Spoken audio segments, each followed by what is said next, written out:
സുഹൃത്തുക്കളെ, ഇഗ്നൈറ്റ് 24 എന്ന പരിപാടിക്ക് നേരിൽ പങ്കെടുക്കാൻ കഴിയാത്ത അവസ്ഥയാണുള്ളത്.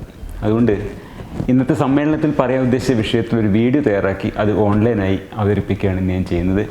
നേരിൽ വന്ന് സംസാരിക്കാൻ കഴിയാതെ പോയതിൽ എനിക്ക് ഖേദമുണ്ട്, ദയവായി ക്ഷമിക്കുക.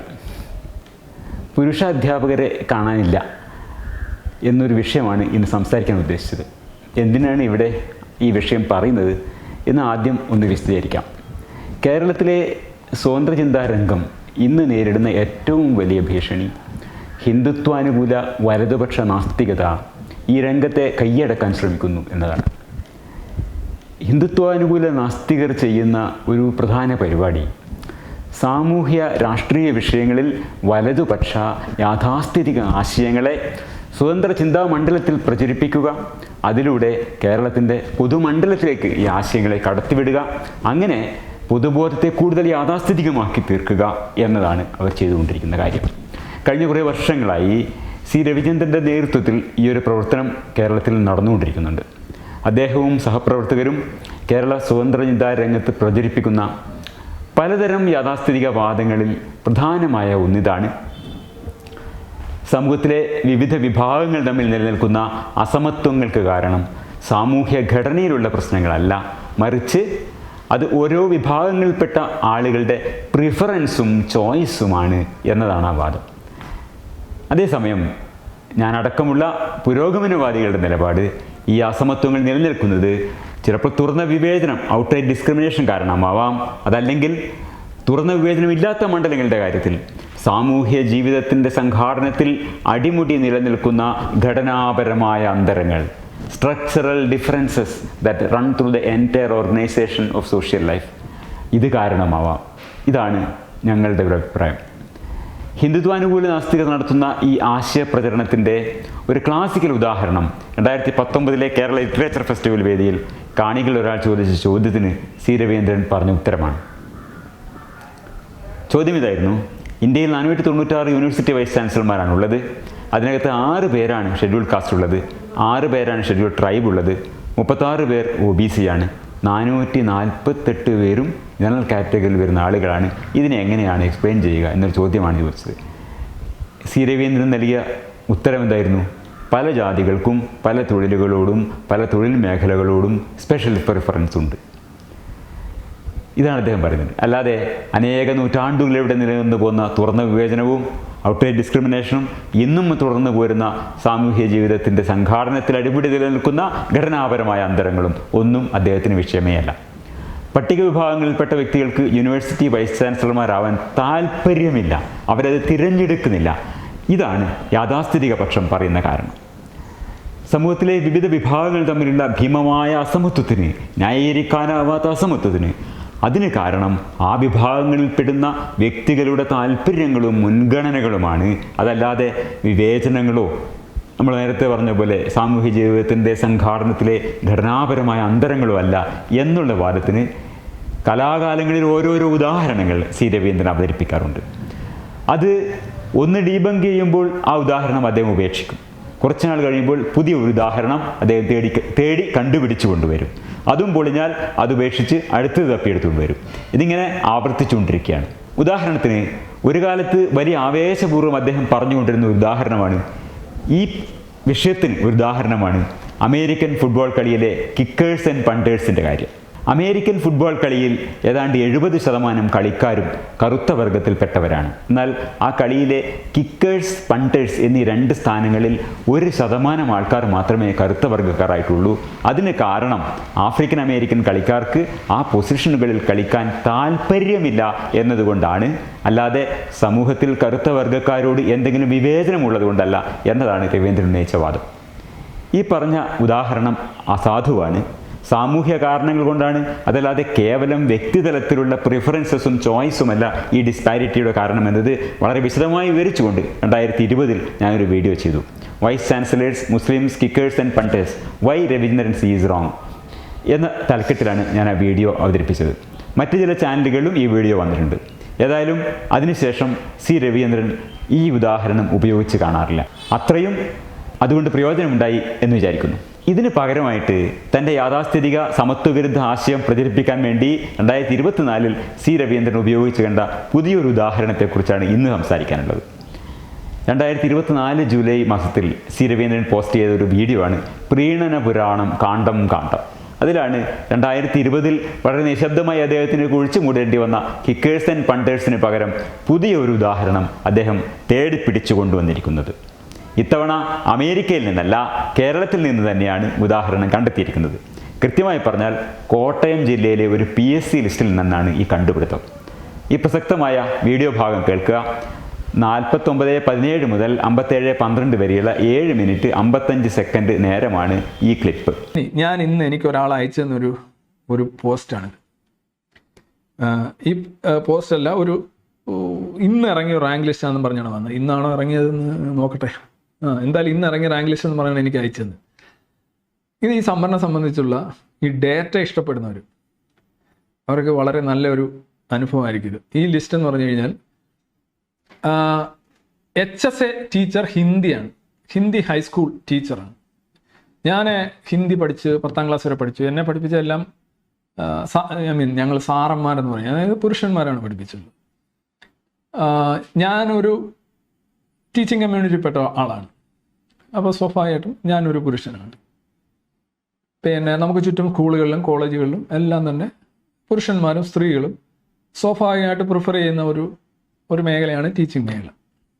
പിന്നെ HSA ഹിന്ദി എന്ന് പറയുമ്പോൾ അതൊരു പ്രത്യേക സീറ്റൊന്നുമല്ല. ലൈക്ക് HSA അറബിക്, അല്ലെങ്കിൽ HSST Arabic, HSST Islamic history, അല്ലെങ്കിൽ അസിസ്റ്റന്റ് പ്രൊഫസർ അറബിക് എന്ന് പറയുന്ന ഏതെങ്കിലും ഒരു കമ്മ്യൂണിറ്റിക്ക്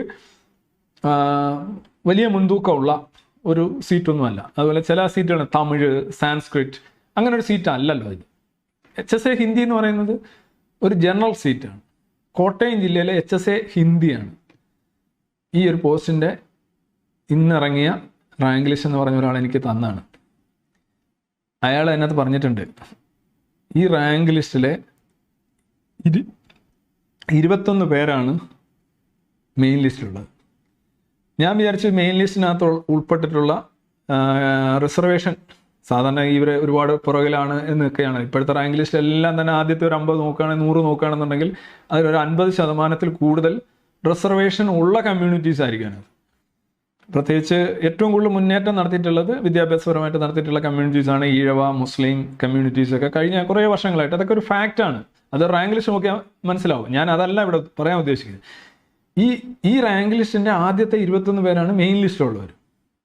21 അല്ല, 29 പേര്. നാട്ടെ, ഇതിലൊരൊറ്റ പുരുഷൻ പോലും ഇല്ല എന്നുള്ളതാണ്.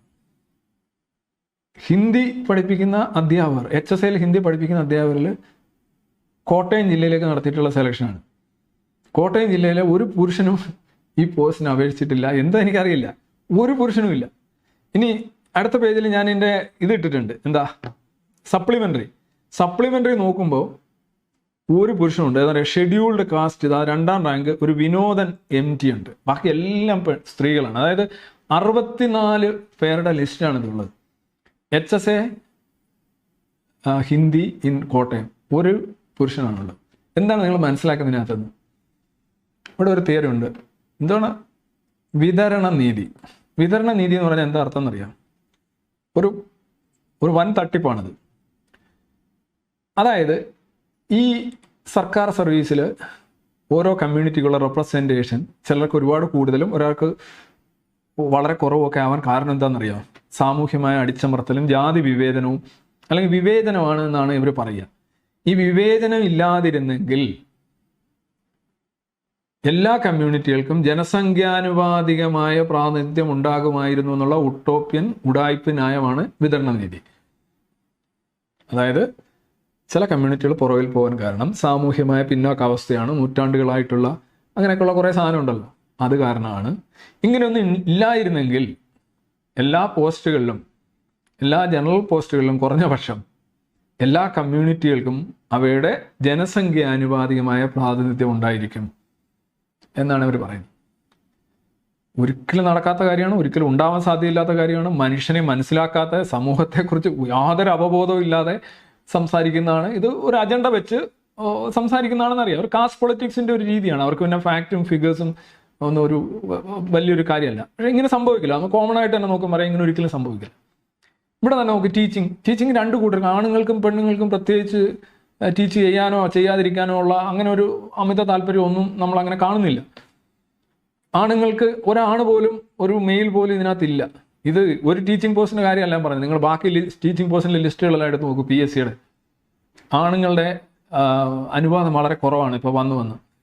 എന്തുകൊണ്ടാണ്? ആണുങ്ങൾക്ക് പഠിപ്പിക്കാനായിട്ട് ആ പോസ്റ്റിൽ അപേക്ഷിക്കാനോ ജയിക്കാനോ എന്തെങ്കിലും മികവ് കുറവുണ്ടോ? മികവ് കുറവായതുകൊണ്ടാണോ? ഒരിക്കലും അല്ലല്ലോ. ആണുങ്ങൾ മികവ് കുറവെന്ന് നമുക്ക് പറയാൻ പറ്റില്ല. കാര്യം ബാക്കി പല പോസ്റ്റുകളിലും അവരല്ലേ മുന്നോട്ട് നിൽക്കുന്നത്. അല്ലെങ്കിൽ ആണിനും പെണ്ണിനും ആർക്കെങ്കിലും ഒരു കൂട്ടർക്ക് മികവ് കൂടുതലാണ് കുറവെന്ന് നമുക്ക് പറയാൻ കഴിയില്ല. ആണുങ്ങൾ ഈ ടീച്ചിങ് പോസ്റ്റിൽ വരുന്നതിൽ എന്തെങ്കിലും അടിച്ചമർത്തലോ വിവേചനമോ, എടാ നീ കയറരുത്, മീശ വെച്ചോ കയറരുത്, അല്ലെങ്കിൽ ആണാണെങ്കിൽ കയറരുത്, അങ്ങനെ ഒന്നുമില്ല. എല്ലാവർക്കും അപേക്ഷിക്കാം, ആണിനും പെണ്ണിനും അപേക്ഷിക്കാം.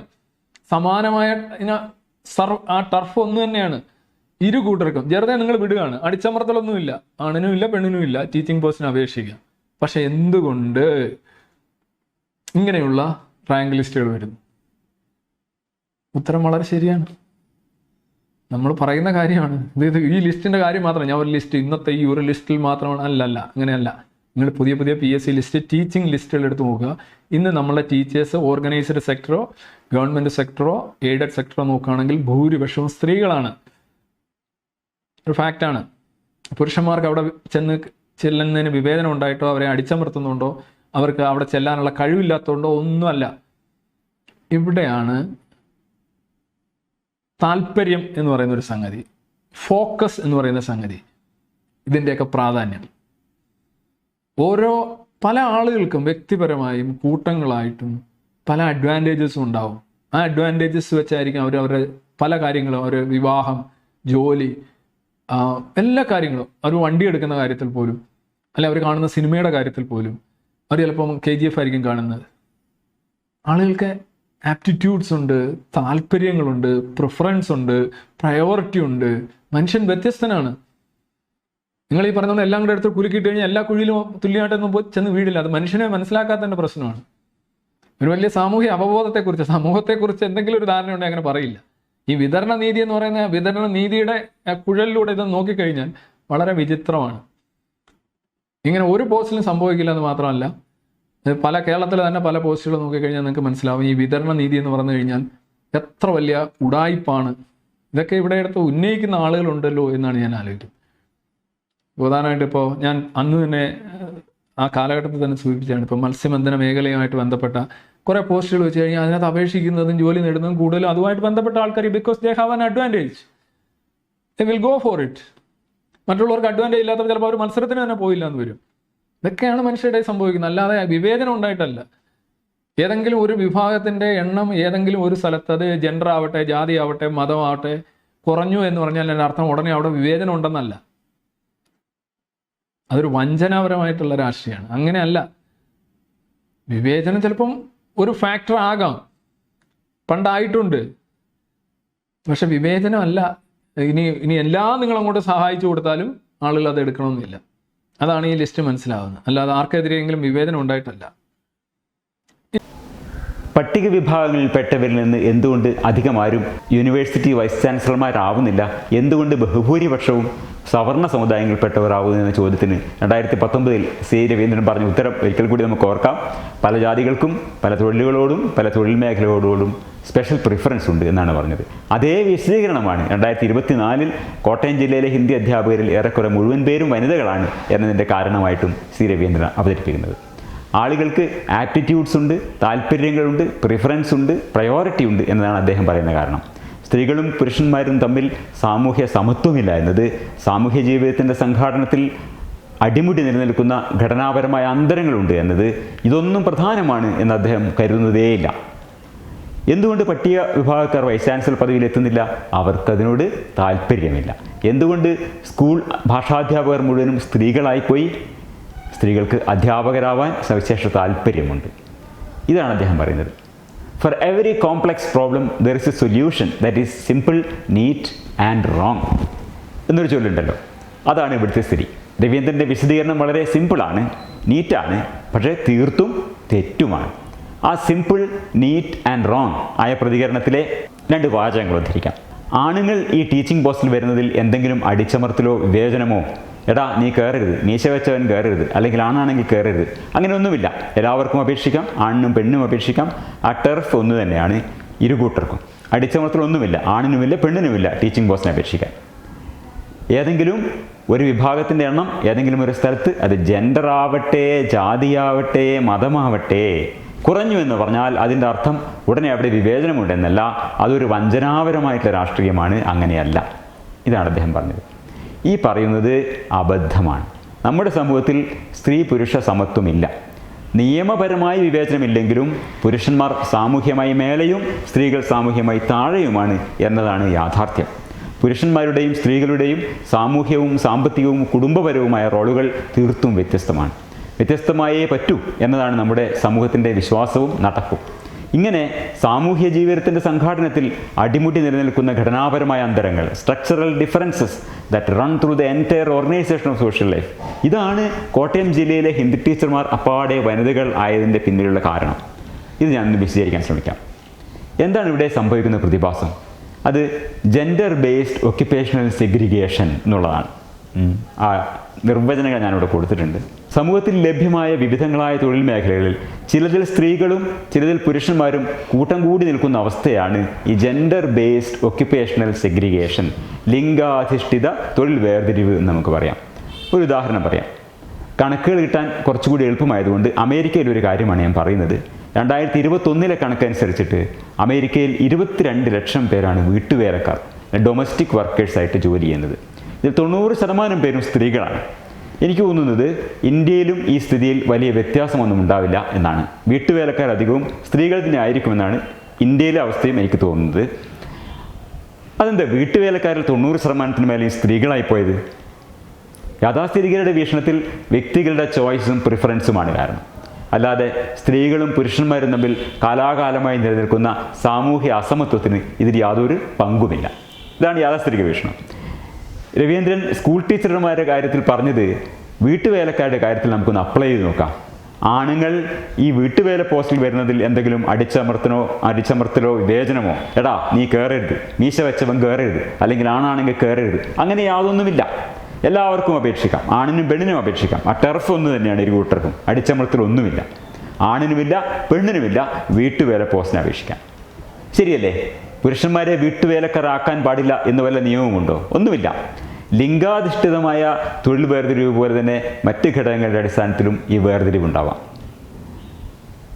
റേസ് ബേസ്ഡ് ഒക്യുപ്പേഷണൽ സെഗ്രിഗേഷൻ, അല്ലെങ്കിൽ വംശാധിഷ്ഠിതമായിട്ടുള്ള തൊഴിൽ വേർതിരിവ്, കാസ്റ്റ് ബേസ്ഡ് ഒക്യുപ്പേഷണൽ സെഗ്രിഗേഷൻ, അല്ലെങ്കിൽ ജാതി അടിസ്ഥാനത്തിലുള്ള തൊഴിൽ വേർതിരിവ്, ഇതൊക്കെ ഉദാഹരണങ്ങളാണ്. 2022 നടന്ന ഒരു പഠനമനുസരിച്ചിട്ട് മുംബൈ മുനിസിപ്പൽ കോർപ്പറേഷനിൽ 28,821 ശുചീകരണ പ്രവർത്തകർ ജോലി ചെയ്യുന്നുണ്ട്. അതിൽ 82% പട്ടികജാതിക്കാരാണ്. ഇന്ത്യയുടെ ജനസംഖ്യയിൽ 16.6% മാത്രം വരുന്ന പട്ടികജാതിക്കാരാണ് മുനിസിപ്പൽ ശുചീകരണ തൊഴിലാളികളിലെ 82%. ഇതൊരു അനോമലിയായിട്ട് യാഥാസ്ഥിതികർക്ക് തോന്നില്ല. അവരുടെ കാഴ്ചയിൽ ഇത് സ്വാഭാവികമാണ്. രവീന്ദ്രൻ പറയുന്നത് ഇങ്ങനെയാണ്: ആളുകൾക്ക് ആപ്റ്റിറ്റ്യൂഡ്സ് ഉണ്ട്, താല്പര്യങ്ങളുണ്ട്, പ്രിഫറൻസസ് ഉണ്ട്, പ്രയോറിറ്റി ഉണ്ട്. മനുഷ്യൻ വ്യത്യസ്തനാണ്. നിങ്ങളീ പറഞ്ഞോണം എല്ലാം കൂടിയെടുത്ത് കുരുക്കിയിട്ടാൽ എല്ലാ കുഴിയിലും തുല്യമായിട്ടൊന്നും ചെന്ന് വീഴില്ല. മത്സ്യബന്ധന മേഖലയുമായി ബന്ധപ്പെട്ട കുറേ പോസ്റ്റുകൾ വെച്ച് കഴിഞ്ഞാൽ അതിനകത്ത് അപേക്ഷിക്കുന്നതും ജോലി നേടുന്നതും അതുമായി ബന്ധപ്പെട്ട ആൾക്കാരായിരിക്കും. Because they have an advantage and they go for it. മറ്റുള്ളവർക്ക് അഡ്വാൻറ്റേജ് ഇല്ല, അവർ ചിലപ്പോൾ മത്സരത്തിന് തന്നെ പോയില്ല എന്ന് വരും. ഇതൊക്കെയാണ് മനുഷ്യരുടെ ഇടയിൽ സംഭവിക്കുന്നത്, അല്ലാതെ വിവേചനമുണ്ടായിട്ടല്ല എന്നാണ് രവീന്ദ്രൻ പറഞ്ഞത്. മീൻപിടുത്തക്കാർ അപ്പാടെ മുക്കുവ സമുദായക്കാരായിരിക്കുന്നതും ശുചീകരണ തൊഴിലാളികൾ അപ്പാടെ പട്ടികജാതികളിൽപ്പെട്ടവരായിരിക്കുന്നതും ഒക്കെ എന്താണ്? ഇത് കാസ്റ്റ് ബേസ്ഡ് ഒക്യുപ്പേഷണൽ സെഗ്രിഗേഷനാണ്. അതിൻ്റെ കാരണം ആളുകൾക്ക് ആപ്റ്റിറ്റ്യൂഡ്സ് ഉണ്ട്, താല്പര്യങ്ങളുണ്ട്, പ്രിഫറൻസസ് ഉണ്ട്, പ്രയോറിറ്റി ഉണ്ട്. മനുഷ്യൻ വ്യത്യസ്തനാണ് എന്നതുകൊണ്ടല്ല. ചില കമ്മ്യൂണിറ്റികൾ പുറകിൽ പോകാൻ കാരണം സാമൂഹ്യമായ പിന്നോക്കാവസ്ഥയാണ് എന്നാണ് ഇവർ പറയുന്നത് എന്ന് രവീന്ദ്രൻ പരിഹാസപൂർവ്വം പറയുന്നുണ്ടല്ലോ. അതെ, അത് തന്നെയാണ് പറയുന്നത്. ചില കമ്മ്യൂണിറ്റികൾ പുറകിൽ പോകാൻ കാരണം അവരുടെ സാമൂഹ്യമായ പിന്നോക്കാവസ്ഥയാണ്. അത് തന്നെയാണ്. ലിബർട്ടി, ഇക്വാളിറ്റി, ഫ്രറ്റേണിറ്റി, ജസ്റ്റിസ് എന്നീ മൂല്യങ്ങൾ ഉയർത്തിപ്പിടിക്കുന്ന ഇന്ത്യൻ ഭരണഘടനയുടെ ഭാവനയിൽ തുല്യരായ സ്വതന്ത്ര പൗരന്മാരുടെ ഒരു സമൂഹമാണ് നമ്മുടേത്. ഔദ്യോഗികമായി വ്യക്തികളും വിവിധ ഗ്രൂപ്പുകളും ഒക്കെ സമന്മാരാണ്. പക്ഷേ യഥാർത്ഥത്തിൽ കാലാകാലമായി ജാതി അടിസ്ഥാനത്തിൽ തട്ടുതട്ടായി ഉച്ചനീചത്വ ശ്രേണിയായി വിഭജിക്കപ്പെട്ട ഒരു സമൂഹമാണ് നമ്മുടേത്.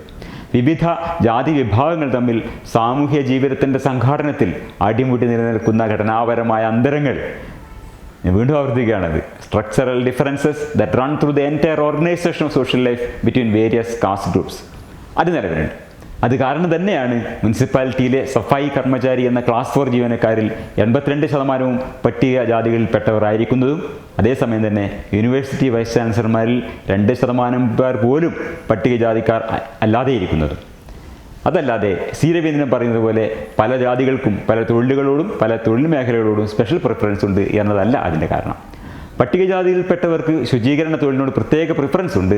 എന്നാൽ അവർക്ക് വൈസ് ചാൻസലർ സ്ഥാനത്തോട് ആപ്റ്റിറ്റ്യൂഡില്ല, താല്പര്യമില്ല, പ്രിഫറൻസ് ഇല്ല, ഇതൊന്നുമില്ല എന്നൊക്കെ പറയുന്നത് കടുത്ത ജാതീയതയാണ്, കാസ്റ്റീസമാണ് എന്ന് മാത്രം ഏറ്റവും മിതമായി ഞാൻ പറയാം. എൻ്റെ സമുദായത്തിൽ നിന്ന് 10 BA ഉണ്ടാവണം എന്നാണ് അയ്യങ്കാളി ആഗ്രഹിച്ചത്. അവരും സർക്കാർ ഉദ്യോഗസ്ഥരൊക്കെ ആവണം, അല്ലാതെ കന്നുകൂട്ടുകാരായ പോരാ എന്നാണ് അദ്ദേഹം ആഗ്രഹിച്ചത്. കാസ്റ്റ് ബേസ്ഡ് ഒക്യുപ്പേഷണൽ സെഗ്രിഗേഷന് സമാനമാണ് ജെൻഡർ ബേസ്ഡ് ഒക്യുപ്പേഷണൽ സെഗ്രിഗേഷൻ എന്നത്. വീട്ടുവേലക്കാരിൽ ഒട്ടുമിക്കവരും സ്ത്രീകളാണെന്നത്, അല്ലെങ്കിൽ സ്കൂൾ അധ്യാപകരിൽ ഒട്ടുമിക്കവരും സ്ത്രീകളാണ് എന്നത് സ്ത്രീകളും പുരുഷന്മാരും തമ്മിൽ സമത്വം ഇല്ലാത്തതിൻ്റെ സൂചകമാണ്. നേരത്തെ പറഞ്ഞതുപോലെ പുരുഷന്മാരുടെയും സ്ത്രീകളുടെയും സാമൂഹ്യവും സാമ്പത്തികവും കുടുംബപരവുമായ റോളുകൾ തീർത്തും വ്യത്യസ്തമാണ്. വ്യത്യസ്തമായേ പറ്റൂ എന്നാണ് നമ്മുടെ സമൂഹത്തിൻ്റെ വിശ്വാസവും നടപ്പും. കാരണം സ്ത്രീയും പുരുഷനും അമ്പേ വ്യത്യസ്തരാണ്. ആണത്വവും പെണ്ണത്വവും അതീവ വ്യത്യസ്തമാണ്. ആണിന് ആണത്വമുണ്ട്, ഉണ്ടാവണം. പെണ്ണിന് പെണ്ണത്വമുണ്ട്, അതുണ്ടാവണം എന്നതാണ് അടിയുറച്ച സാമൂഹ്യ ബോധ്യം. ഇതാണ് ജെൻഡർ എസെൻഷ്യലിസം. അതിന് മലയാള തർജ്ജമ അറിയില്ല, ലിംഗസത്താവാദം എന്നോ മറ്റോ പറയുമായിരിക്കും. സ്ത്രീകൾക്കും പുരുഷന്മാർക്കും സാർവലൗകികവും ജന്മസിദ്ധവുമായ ചില സവിശേഷ ജീവശാസ്ത്ര മനഃശാസ്ത്ര പ്രത്യേകതകൾ ഉണ്ടെന്നും ഈ സവിശേഷതകളാണ് ഗ്രൂപ്പുകൾ എന്ന നിലയിൽ സ്ത്രീകളും പുരുഷന്മാരും തമ്മിൽ സമൂഹത്തിൽ കാണാവുന്ന വ്യത്യാസങ്ങൾക്ക് കാരണം എന്നുമാണ് ജെൻഡർ എസെൻഷ്യലിസത്തിൻ്റെ നിലപാട്. ഈ ജെൻഡർ എസെൻഷ്യലിസം എന്നതിൻ്റെ പ്രഭാവം കാരണം ആണുങ്ങളുടെ ജോലി, പെണ്ണുങ്ങളുടെ ജോലി എന്നിങ്ങനെ തൊഴിലുകളെ വിഭജിച്ചാണ് സമൂഹം കാണുന്നത്. സ്ത്രീകൾക്ക് അനുയോജ്യമായ ജോലികളും പുരുഷന്മാർ പുരുഷോചിതമായ തൊഴിലുകളും ചെയ്യണം എന്നാണ് പൊതുവെ എല്ലാവരുടെയും നിലപാട്. സ്ത്രീകൾക്ക് അനുയോജ്യമായ ജോലികൾ എന്ന വിഭാഗം എങ്ങനെ വരുന്നു? പല കാരണങ്ങളുമുണ്ട്. ഒന്നാമത്തേത്, ശിശുപരിപാലനം എന്നത് പ്രാഥമികമായും അമ്മമാരുടെ ഉത്തരവാദിത്തമാണ്, അച്ഛന്മാരുടേതല്ല എന്നതാണ് സമൂഹത്തിൻ്റെ പൊതുധാരണ. അപ്പോൾ ഈ പ്രാഥമിക ഉത്തരവാദിത്തം കൂടി നിറവേറ്റാൻ സാധിക്കുന്ന തരം തൊഴിലുകൾ, എല്ലാ ദിവസവും വീട്ടിലുണ്ടാവാൻ പറ്റുന്ന, രാത്രി ജോലി ചെയ്യേണ്ടതില്ലാത്ത തുടങ്ങിയ ഗുണങ്ങളുള്ള ജോലികളാണ് സ്ത്രീകൾക്ക് അനുയോജ്യമായ ജോലികളായി കണക്കാക്കപ്പെടുക. സ്ത്രീകൾ എന്ത് ചെയ്യണം, എങ്ങനെ ജീവിക്കണം എന്നതിനെക്കുറിച്ചിട്ട് സമൂഹത്തിലുള്ള വിവിധങ്ങളായ ധാരണകൾ ഒരെണ്ണം എന്ന നിലക്കാണ് ഞാൻ ശിശുപാലനത്തെക്കുറിച്ച് പറഞ്ഞത്. ഇതുപോലെയുള്ള വേറെയും പൊതുധാരണകൾ സ്ത്രീകൾക്ക് അനുയോജ്യമായ തൊഴിൽ ഏത് എന്നതിനെക്കുറിച്ചുള്ള പൊതുബോധത്തെ നിർണ്ണയിക്കുന്നുണ്ട്. ജെൻഡർ എസെൻഷ്യലിസം എന്നതിനെക്കുറിച്ചിട്ട് ഈ പ്രസംഗത്തിൻ്റെ തുടർന്ന് വരുന്ന ഭാഗങ്ങളിൽ നമ്മൾ വീണ്ടും ചില കാര്യങ്ങൾ പറയും. പക്ഷേ ജെൻഡർ എസെൻഷ്യലിസം എന്ന ആശയത്തിനപ്പുറം ചില പോയിന്റുകൾ കൂടി പറഞ്ഞ് വിശദീകരിക്കേണ്ട ഒരു പ്രതിഭാസം കൂടി ഇവിടെ പരാമർശിക്കപ്പെടുന്നുണ്ട്. അതാണ് ഇനി കുറച്ച് വിശദമായിട്ട് നമുക്ക് പിന്തുടരാനുള്ളത്. ഈ വീഡിയോയിൽ സി രവീന്ദ്രൻ ഇങ്ങനെ പറയുന്നത് കേൾക്കാം. ഹിന്ദി പഠിപ്പിക്കുന്ന അധ്യാപകരിൽ കോട്ടയം ജില്ലയിലേക്ക് നടത്തിയിട്ടുള്ള സെലക്ഷൻ, കോട്ടയം ജില്ലയിലെ ഒരു പുരുഷനും ഈ പോസ്റ്റിന് അപേക്ഷിച്ചിട്ടില്ല. എന്താണെന്ന് എനിക്കറിയില്ല. ഒരു പുരുഷനുമില്ല. ഞാൻ 10ാം ക്ലാസ് വരെ ഹിന്ദി പഠിച്ചു, എന്നെ പഠിപ്പിച്ചതെല്ലാം പുരുഷന്മാരാണ്. ഇതാണ് അദ്ദേഹം പറയുന്നൊരു കാര്യം. ഹിന്ദി അധ്യാപക പോസ്റ്റിലേക്ക് ഇക്കാലത്ത് പുരുഷന്മാർ അപേക്ഷിക്കുന്നില്ല എന്നാണ് രവീന്ദ്രൻ പറയുന്നത്. ശരിയായിരിക്കാം. ഏതായാലും 4 or 5 പതിറ്റാണ്ടിന് മുമ്പ് ഹിന്ദി അധ്യാപകർ പ്രധാനമായും പുരുഷന്മാരായിരുന്നു എന്ന നിരീക്ഷണം ശരിയാണെന്നാണ് ഞാനും വിചാരിക്കുന്നത്. ആ കാലത്തെ ഓർമ്മകളിലുള്ള നമുക്കൊക്കെ അറിയാവുന്നൊരു കാര്യമാണ്. ഹിന്ദി അധ്യാപകർ മാത്രമല്ല, പൊതുവെ സ്കൂൾ അധ്യാപകർ മൊത്തത്തിലെടുത്താലും അന്നൊക്കെ മഹാഭൂരിപക്ഷവും പുരുഷന്മാരായിരുന്നു. 1970കളിൽ ഞാൻ പഠിച്ച ഹൈസ്കൂളിൽ അന്ന് 14 പുരുഷ അധ്യാപകരും 4 വനിതാ അധ്യാപകരാണ് ഉണ്ടായിരുന്നത്. വനിതകളെക്കാൾ 3 ഇരട്ടിയിലേറെ പുരുഷന്മാരാണ് ഉണ്ടായിരുന്നത്. ഇന്ന് ആ സ്കൂൾ വലുതായി. മൊത്തം 49 അധ്യാപകർ ഇവിടെയുണ്ട്. അതിൽ 40 പേർ സ്ത്രീകളും 9 പേർ പുരുഷന്മാരുമാണ്. അനുപാതം നേരെ വിപരീതമായി. പുരുഷന്മാരെക്കാൾ 4 ഇരട്ടിയിലധികം സ്ത്രീകളായി. എന്തുകൊണ്ട് പുരുഷന്മാർ അധ്യാപക ജോലിയിലേക്ക് കടന്നു വരുന്നില്ല എന്നതിൻ്റെ കാരണം എനിക്കറിയില്ല എന്ന് രവീന്ദ്രൻ പറയുന്നുണ്ട്. പക്ഷെ അതേസമയം തന്നെ തൻ്റെ യാഥാസ്ഥിതിക രാഷ്ട്രീയ നിലപാടിനെ ന്യായീകരിക്കാനുള്ള ഒരു ഉദാഹരണമായി ഈ പ്രതിഭാസത്തെ അദ്ദേഹം ഉപയോഗിക്കുന്നുമുണ്ട്. തനിക്ക് കാരണം അറിയില്ല എന്ന് അദ്ദേഹം പറയുന്ന ഈ പ്രതിഭാസം പല സാമൂഹ്യശാസ്ത്ര വിദഗ്ധരും പഠിക്കുകയും കൃത്യമായ ഉൾക്കാഴ്ചകൾ രൂപപ്പെടുത്തുകയും ചെയ്തിട്ടുള്ള ഒരു വിഷയമാണ്. കുറച്ചൊന്ന് സ്വയം അധ്വാനിക്കാൻ തയ്യാറായാൽ അത് സംബന്ധിച്ച് നടന്നിട്ടുള്ള പഠനങ്ങൾ കണ്ടെത്താനും വായിക്കാനും മനസ്സിലാക്കാനും ആർക്കും സാധിക്കും. വാസ്തവത്തിൽ സ്വതന്ത്ര ചിന്തകർ എന്ന് സ്വയം ഐഡൻറ്റിഫൈ ചെയ്യുന്നവർ ചെയ്യേണ്ട കാര്യം അതാണ്. നാച്ചുറൽ സയൻസ് വിഷയങ്ങളായാലും സോഷ്യൽ സയൻസ് വിഷയങ്ങളായാലും പറയുന്ന വിഷയത്തിൽ സമകാലിക ഗവേഷകർ കണ്ടെത്തിയ കാര്യങ്ങൾ എന്താണ് എന്ന് അന്വേഷിച്ച് മനസ്സിലാക്കി വേണം നമ്മൾ ആ കാര്യത്തെക്കുറിച്ച് നമ്മുടെ നിലപാടും അഭിപ്രായവും രൂപപ്പെടുത്തേണ്ടത്. അതിനു പകരം വിഷയത്തെക്കുറിച്ച് കൂടുതൽ പഠിക്കാൻ ശ്രമിക്കാതെ അതിനെ എങ്ങനെ തൻ്റെ യാഥാസ്ഥിതിക നിലപാടിന് ഒരു ന്യായീകരണമായി അവതരിപ്പിക്കാം എന്ന് നോക്കുന്നത് സ്വതന്ത്ര ചിന്തയുടെ വഴിയല്ല. അതവിടെ നിൽക്കട്ടെ. ഈ വിഷയത്തിൽ ഞാൻ മനസ്സിലാക്കിയ ചില കാര്യങ്ങൾ പറയാൻ ശ്രമിക്കാം. ചില സാങ്കേതിക പദങ്ങൾ പരിചയപ്പെട്ടാൽ മാത്രമേ നമ്മുടെ നാട്ടിൽ പുരുഷ അധ്യാപകർ കുറയുകയും സ്ത്രീ അധ്യാപകർ കൂടുകയും ചെയ്യുന്ന അവസ്ഥയുടെ കാരണം വ്യക്തമാവും. ആദ്യത്തെ സാങ്കേതിക പദം ഫെമിനൈസേഷൻ ഓഫ് ഒക്യുപ്പേഷൻസ് എന്നതാണ്. നേരത്തെ മിക്കവാറും പുരുഷന്മാർ കൈയടക്കി വെച്ചിരുന്ന തൊഴിൽ മേഖലയിലേക്ക് സ്ത്രീകൾ കടന്നു വരികയും കാലക്രമത്തിൽ ആ തൊഴിൽ മേഖലയിൽ ഭൂരിപക്ഷവും സ്ത്രീകളായിത്തീരുകയും ചെയ്യുന്ന പ്രതിഭാസമാണ് ഫെമിനൈസേഷൻ ഓഫ് ഒക്യുപ്പേഷൻസ്. പാശ്ചാത്യ ലോകത്ത് ചരിത്രപരമായി ഇങ്ങനെ ഫെമിനൈസ് ചെയ്യപ്പെട്ടിട്ടുള്ള തൊഴിൽ മേഖലകളെക്കുറിച്ച് സാമൂഹ്യശാസ്ത്ര ഗവേഷകർ പഠിച്ചിട്ടുണ്ട്. ഇത് ഹാർവാർഡ് യൂണിവേഴ്സിറ്റിയിലെ ക്ലോഡിയ ഗോൾഡൻ ആണ്. 2023 സാമ്പത്തിക ശാസ്ത്രത്തിൽ നോബൽ സമ്മാനം നേടിയ വ്യക്തിയാണ്. തൊഴിൽ രംഗത്തെ ലിംഗവ്യത്യാസങ്ങളുടെ പ്രധാന ചാലക ശക്തികളെ കണ്ടെത്തി. She uncovered key drivers of gender differences in the labour market. ഇതാണ് ക്ലോഡിയ ഗോൾഡൻ ചെയ്ത ബൗദ്ധിക സംഭാവനയായി നോബൽ സമ്മാന സമിതി രേഖപ്പെടുത്തിയിട്ടുള്ളത്. ക്ലോഡിയ ഗോൾഡിൻ്റെ 2014 ഒരു ഗവേഷണ പ്രബന്ധത്തിൽ നിന്നുള്ള ഒരു ഖണ്ഡികയാണ് ഞാനിവിടെ ഉദ്ധരിച്ചിട്ടുള്ളത്. പുതുതായി രൂപം കൊള്ളുന്ന തൊഴിൽ മേഖലകൾ, പുതുതായി ഉദയം ചെയ്യുന്ന വ്യവസായങ്ങൾ, പെട്ടെന്ന് വളരെ കൂടുതൽ ജോലിക്കാരുടെ ആവശ്യമുണ്ടായ തൊഴിൽ മേഖലകൾ, ഇവയൊക്കെയാണ് ഏറ്റവും കൂടുതൽ ഫെമിനൈസേഷൻ നടക്കാനായിട്ടുള്ള മേഖലകൾ എന്ന് ക്ലോഡിയ ഗോൾഡൻ പറയുന്നു. 1910കളിൽ ക്ലറിക്കൽ ജോലികൾ ഒരു പുതിയ തൊഴിൽ മേഖലയായി ഉയർന്നു വന്നതും 19ാം നൂറ്റാണ്ടിൽ വലിയ തോതിൽ അധ്യാപകരുടെ ആവശ്യമുണ്ടായതും ഇതൊക്കെ ചരിത്രപരമായ ഉദാഹരണങ്ങളായി അവർ ചൂണ്ടിക്കാണിക്കുന്നുണ്ട്. യുദ്ധകാലത്ത് അതുവരെ പുരുഷന്മാർ മാത്രം ജോലി ചെയ്തിരുന്ന പല മേഖലകളിലേക്കും, ഉദാഹരണത്തിന് ബാങ്ക് ജോലിയിലേക്ക് സ്ത്രീകളെ പ്രവേശിപ്പിക്കേണ്ടത് അനുപേക്ഷണീയമായി. ഇതിൽ പല മേഖലകളും യുദ്ധത്തിന് ശേഷം വളരെ വേഗത്തിൽ ഫെമിനൈസ്ഡായി എന്ന് ഗോൾഡൻ നിരീക്ഷിക്കുന്നു.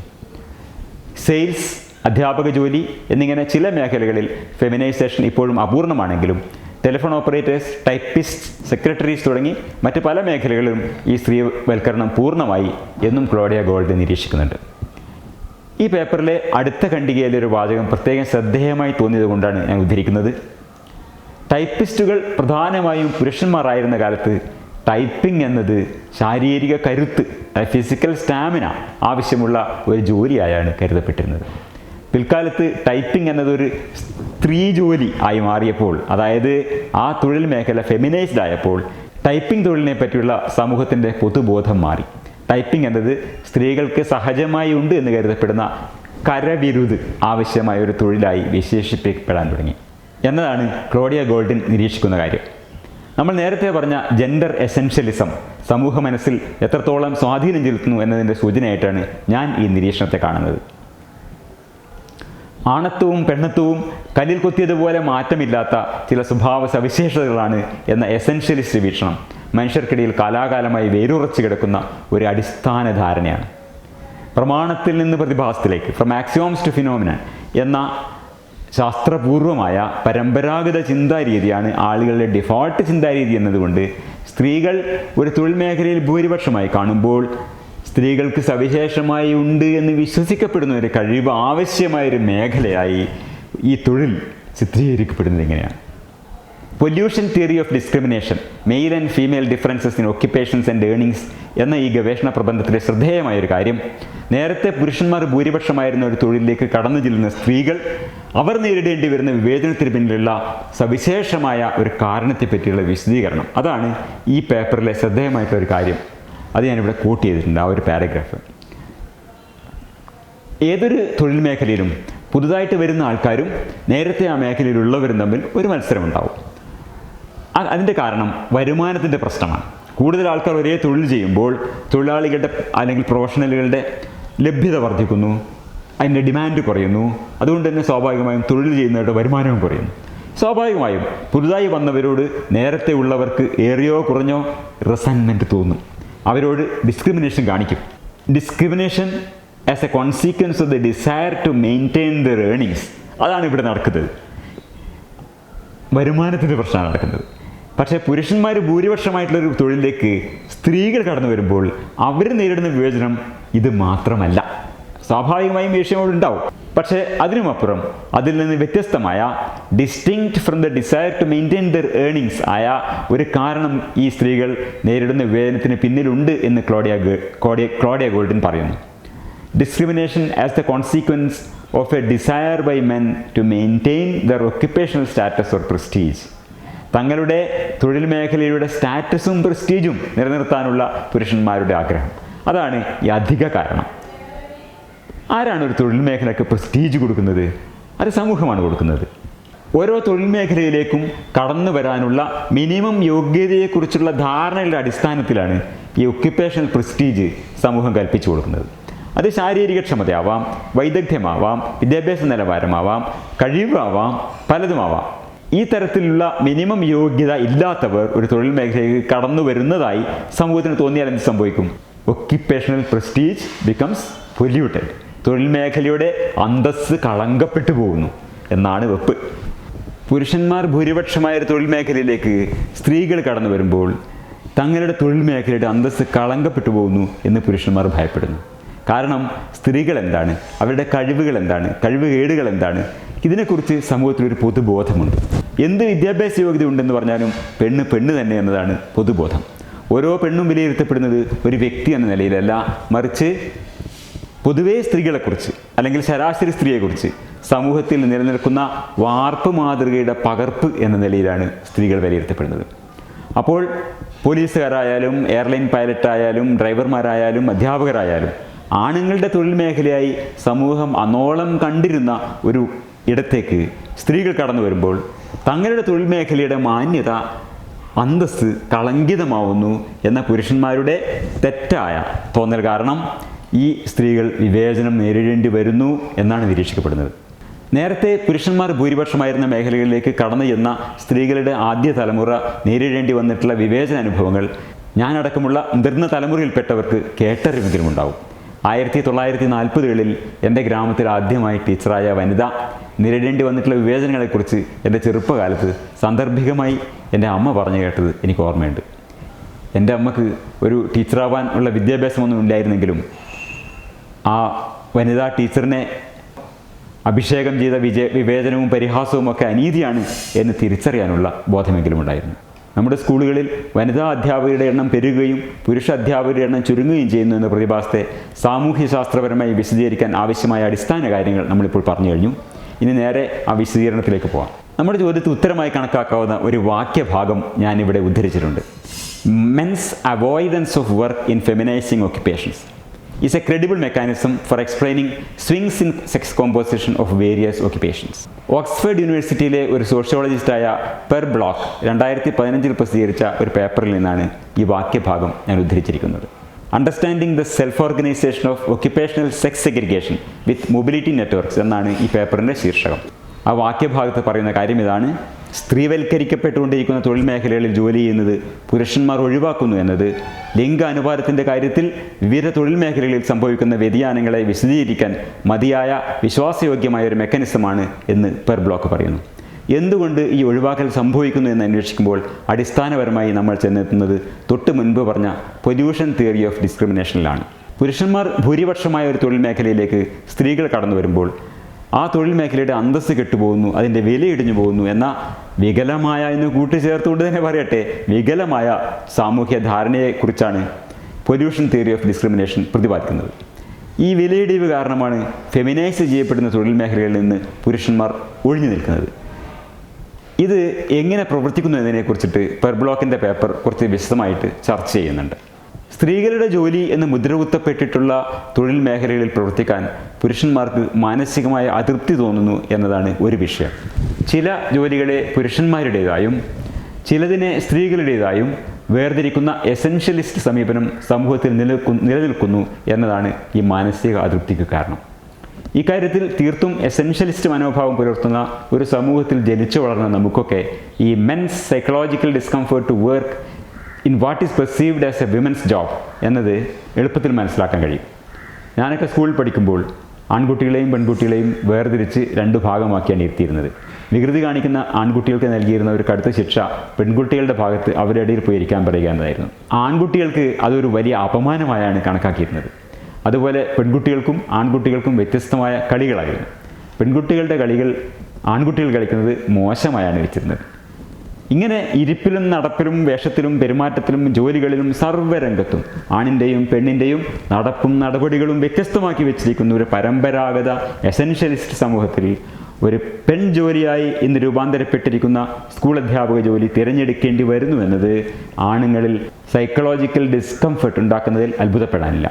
ഈ മാനസിക അസംതൃപ്തിക്ക് പുറമെ നമ്മൾ നേരത്തെ പറഞ്ഞ കുറയുന്ന സാമൂഹ്യ അന്തസ്സ്, lower social prestige, less social status എന്ന ഘടകവും പ്രധാനമാണ്. ഫെമിനൈസ് ചെയ്യപ്പെടുന്ന തൊഴിൽ മേഖലകളുടെ സാമൂഹ്യ അന്തസ്സ് എന്തുകൊണ്ട് ഇടിയുന്നു? സ്ത്രീകളെ രണ്ടാം തരം പൗരന്മാരായി കാണുക എന്ന കാലാകാലമായി നിലനിന്നു പോരുന്ന സമ്പ്രദായം ഇന്നും അവസാനിച്ചിട്ടില്ല എന്ന് നമുക്കറിയാം. അതുകൊണ്ട് തന്നെയാണ് ഈ ഫെമിനൈസ് ചെയ്യപ്പെടുന്ന തൊഴിൽ മേഖലകളുടെ സാമൂഹ്യ അന്തസ്സ് ഇടിയുന്നത്. സ്വാഭാവികമായും സ്ത്രീവൽക്കരിക്കപ്പെടുന്ന തൊഴിൽ മേഖലകളിൽ വേതനവും കുറയുന്നു. ഫെമിനൈസ് ചെയ്യപ്പെടുന്ന മേഖലകളിലെ വേതന മരവിപ്പെന്നത് പാശ്ചാത്യ രാജ്യങ്ങളിൽ നടന്നിട്ടുള്ള പല പഠനങ്ങളിലും നിരീക്ഷിക്കപ്പെട്ടിട്ടുള്ള ഒരു കാര്യമാണ്. കേരളത്തിൻ്റെ കാര്യത്തിലും ഗവൺമെൻറ് ജീവനക്കാരല്ലാത്ത അധ്യാപകരെ സംബന്ധിച്ചിടത്തോളം വർദ്ധിച്ചു വരുന്ന സ്ത്രീവൽക്കരണം എന്നത് വേതനക്കുറവിലേക്ക് നയിക്കുന്ന ഒരു ഘടകമാവാൻ ഇടയുണ്ട് എന്ന് ഊഹിക്കാം. ഇതിനെപ്പറ്റി കൂടുതൽ പഠനങ്ങൾ നടക്കേണ്ടതായിട്ടാണുള്ളത്. എന്തെങ്കിലും പഠനങ്ങൾ നടന്നിട്ടുണ്ടെങ്കിൽ അതെൻ്റെ ശ്രദ്ധയിൽപ്പെട്ടിട്ടില്ല. പെർബ്ലോക്കിൻ്റെ പേപ്പറിലെ കൺക്ലൂഷൻസ് ഭാഗത്തു നിന്നുള്ള ചില വാചകങ്ങളെപ്പറ്റി കൂടി പറഞ്ഞ ശേഷം ഈ ചർച്ച അവസാനിപ്പിക്കാം എന്ന് കരുതുന്നു. സ്ത്രീകളുടെയും പുരുഷന്മാരുടെയും സാമൂഹ്യ റോളുകളെ സംബന്ധിച്ചുള്ള പൊതുമണ്ഡല ചർച്ചകളിൽ തൊഴിൽ മേഖലയിലെ സ്ത്രീവൽക്കരണത്തെയും അതിൻ്റെ അനന്തരഫലങ്ങളെയും കുറിച്ചുള്ള ഈ തിരിച്ചറിവുകൾ പ്രധാനമാണ് എന്ന് പെർബ്ലോക്ക് നിരീക്ഷിക്കുന്നുണ്ട്. സ്ത്രീകളുടെയും പുരുഷന്മാരുടെയും താല്പര്യങ്ങളും കഴിവുകളും ജന്മസിദ്ധമായി തന്നെ വ്യത്യസ്തമാണ്. ഈ വ്യത്യാസങ്ങളാണ് വിവിധ തൊഴിൽ മേഖലകളിൽ കാണുന്ന ലിംഗപരമായ വേർതിരിവിന് കാരണം എന്ന കോമൺ നറേറ്റീവിനെ ഈ തിരിച്ചറിവുകൾ ചോദ്യം ചെയ്യുന്നു എന്ന് പെർബ്ലോക്ക് പറയുന്നു. ഈ കോമൺ നറേറ്റീവാണ് നമ്മൾ ആദ്യം കേട്ട വീഡിയോയിൽ സി രവീന്ദ്രൻ പറഞ്ഞത്. എന്തുകൊണ്ടാണ് യാഥാസ്ഥിതികർ ഈ കോമൺ നറേറ്റീവ് പ്രചരിപ്പിക്കുന്നത്? അതാണ് യാഥാസ്ഥിതിക രാഷ്ട്രീയ നിലപാടിന് അനുയോജ്യമായ ആഖ്യാനം എന്നതുകൊണ്ടാണ് അവരത് പ്രചരിപ്പിക്കുന്നത്. ഒക്യുപ്പേഷണൽ സെക്സ് സെഗ്രിഗേഷൻ എന്നത്, ഉദാഹരണത്തിന് കോട്ടയം ജില്ലയിലെ ഹിന്ദി അധ്യാപകരിൽ ഒരൊറ്റ പുരുഷൻ പോലുമില്ല എന്നുള്ളത് വ്യക്തികളുടെ സ്വാതന്ത്ര്യത്തിൻ്റെയും സ്വന്തമായ തീരുമാനങ്ങളുടെയും കാര്യമാണ്. അതല്ലാതെ അതിൽ സ്ത്രീ പുരുഷന്മാരുടെ സാമൂഹ്യമായ തുല്യതയില്ലായ്മ, സ്ത്രീകളുടെ സാമൂഹ്യമായ പിന്നോക്കാവസ്ഥ, ഇതിനൊന്നും യാതൊരു പങ്കുമില്ല. അതുകൊണ്ട് തന്നെ നിലവിലുള്ള അവസ്ഥയെ മാറ്റി തീർക്കാനുള്ള രാഷ്ട്രീയമായ ശ്രമങ്ങൾ, ഗവൺമെൻറ്റിൻ്റെ നയപരമായ ഇടപെടലുകൾ, ഇതിനൊന്നും യാതൊരു പ്രസക്തിയുമില്ല എന്നുള്ള യാഥാസ്ഥിതിക നിലപാടിന് പറ്റിയ ആഖ്യാനമാണ് ഈ കോമൺ നറേറ്റീവ് എന്നതുകൊണ്ടാണ് അവർ അത് പ്രചരിപ്പിക്കുന്നത്. ആദ്യം കണ്ട വീഡിയോ ഭാഗത്ത് സി രവീന്ദ്രൻ പറഞ്ഞ ഒരു കാര്യമാണ് ഇവിടെ ഞാൻ കോട്ട് ചെയ്തിട്ടുള്ളത്. ആളുകൾക്ക് ആപ്റ്റിറ്റ്യൂഡ്സ് ഉണ്ട്, താല്പര്യങ്ങളുണ്ട്, പ്രിഫറൻസസ് ഉണ്ട്, പ്രയോറിറ്റി ഉണ്ട്. മനുഷ്യൻ വ്യത്യസ്തനാണ്. നിങ്ങൾ ഈ പറഞ്ഞോണം എല്ലാം കൂടിയെടുത്ത് കുലുക്കിയിട്ടാൽ എല്ലാ കുഴിയിലും തുല്യമായിട്ടൊന്നും ചെന്ന് വീടില്ല. അത് മനുഷ്യനെ മനസ്സിലാക്കാത്തതിൻ്റെ പ്രശ്നമാണ്. സമൂഹത്തെക്കുറിച്ച് എന്തെങ്കിലും ഒരു ധാരണ ഉണ്ടെങ്കിൽ അങ്ങനെ പറയില്ല. അപ്പോൾ രവീന്ദ്രൻ്റെ അഭിപ്രായം അനുസരിച്ച് നോക്കിയാൽ ക്ലോഡിയ ഗോൾഡിനെയും പെർബ്ലോക്കിനെയും പോലെയുള്ള സാമൂഹ്യശാസ്ത്ര വിദഗ്ധർ ജെൻഡർ ബേസ്ഡ് ഒക്യുപ്പേഷണൽ സെഗ്രിഗേഷനെക്കുറിച്ചും തൊഴിൽ മേഖലയിലെ ഫെമിനൈസേഷനെക്കുറിച്ചും പൊല്യൂഷൻ തിയറി ഓഫ് ഡിസ്ക്രിമിനേഷനെക്കുറിച്ചും ഒക്കെ സംസാരിക്കുന്നത് മനുഷ്യനെ മനസ്സിലാക്കാത്തതുകൊണ്ടും സമൂഹത്തെക്കുറിച്ച് യാതൊരു ധാരണയും ഇല്ലാത്തതുകൊണ്ടും ആണ്. ഇതാണ് രവീന്ദ്രൻ്റെ കാഴ്ചപ്പാട്. നൊബേൽ സമ്മാന സമിതി അടക്കം ആര് തന്നെ ഈ സാമൂഹ്യശാസ്ത്ര ഗവേഷകർ പറയുന്ന കാര്യങ്ങളുടെ പ്രാധാന്യത്തെ അംഗീകരിച്ചാലും കേരളത്തിലെ ഹിന്ദുത്വ അനുകൂല നാസ്തികർ മാത്രം തല പോയാലും അതൊന്നും വായിച്ചു പോലും നോക്കില്ല എന്നാണ് നമുക്ക് മനസ്സിലാക്കാനുള്ളത്. എങ്കിലും കണ്ണുള്ളവർ കാണട്ടെ, ചെവിയുള്ളവർ കേൾക്കട്ടെ എന്ന സ്പിരിറ്റിൽ നമ്മൾ യുക്തിവാദികൾ ഈ യാഥാസ്ഥിതിക ആഖ്യാനങ്ങളെ വീണ്ടും വീണ്ടും ഡീബങ്ക് ചെയ്യാൻ ശ്രമിച്ചുകൊണ്ടിരിക്കും.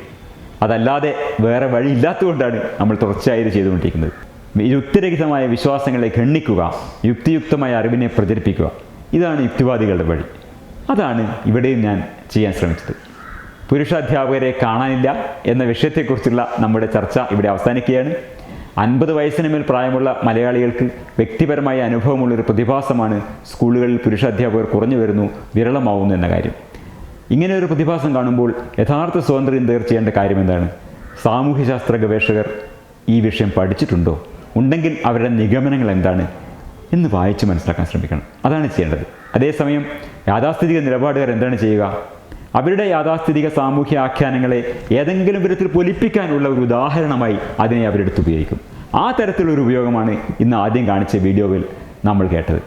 നേരെ മറിച്ച് സ്കൂളുകളിൽ പുരുഷ അധ്യാപകർ വിരളമാവുന്നു എന്ന സാമൂഹ്യ പ്രതിഭാസത്തെ സമകാലിക സാമൂഹ്യ ശാസ്ത്ര ഗവേഷണങ്ങളുടെ വെളിച്ചത്തിൽ മനസ്സിലാക്കാനും അങ്ങനെ മനസ്സിലാക്കിയ കാര്യങ്ങൾ ചുരുക്കത്തിലൊന്ന് അവതരിപ്പിക്കാനുമാണ് ഞാനിന്ന് ശ്രമിച്ചത്. ഇത്രയും നേരം ക്ഷമാപൂർവ്വം എന്നെ കേട്ട എല്ലാ സുഹൃത്തുക്കൾക്കും നന്ദി, നമസ്കാരം.